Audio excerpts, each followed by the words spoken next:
cometh Jesus from Galilee, verse 13, to Jordan unto John, to be baptized of him. But John forbade him, saying, I have need to be baptized of thee, and cometh thou to me?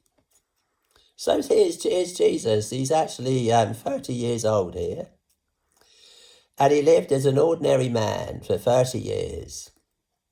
Now he's going to suddenly become, he always is and always was, and always will be, Jesus Christ. But he kind of gave up the, let's say, the Christ element of his person. Christ meaning the anointed one. Jesus is the anointed one from all eternity, and he's going to eternity.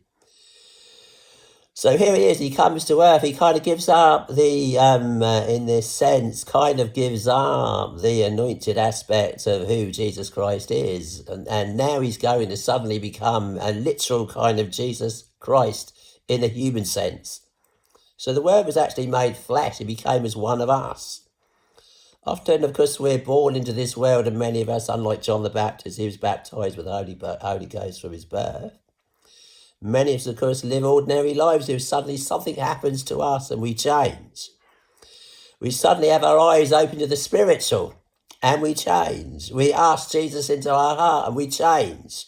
We ask Jesus Christ into our heart to fill us with the Holy Ghost and we change. This is what was going to happen to Jesus. The Word was made flesh, he became one of us. And when he got baptized by John, like as we are in this same sense, he becomes the literal Jesus Christ that he always was and always is and always will be.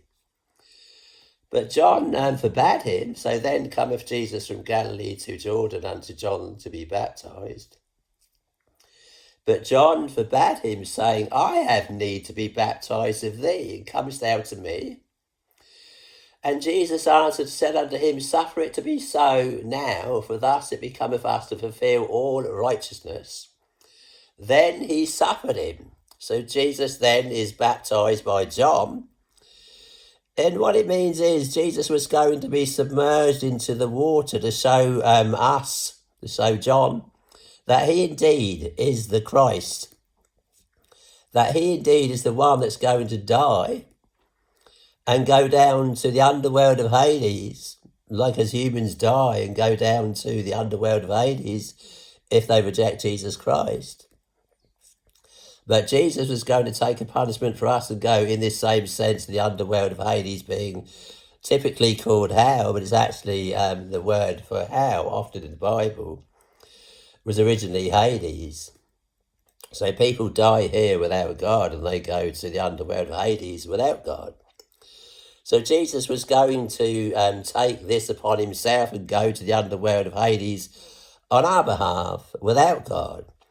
So Jesus was demonstrating this to John the Baptist, that he indeed is the one that's going to come as a human being, that's going to die as a human being, that's going to die without God. And after dying without God, he would then go down into the underworld of Hades, which is commonly called hell in the Bible, but it's actually Hades, the underworld, where people go who don't have God in their lives, that don't want God in their lives, that don't have the Spirit in their lives. They go to an underworld of Hades.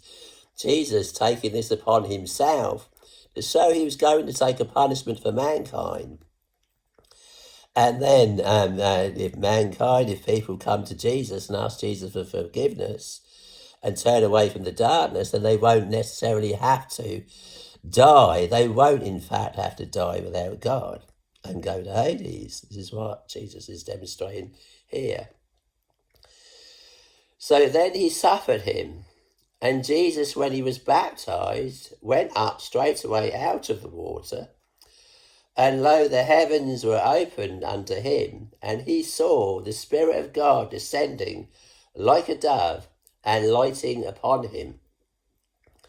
So John was told the one who goes down under the water, symbolizing he'd be the one that's going to come and take a punishment for mankind and go in this same sense to hell for mankind, taking this punishment, the underworld of Hades.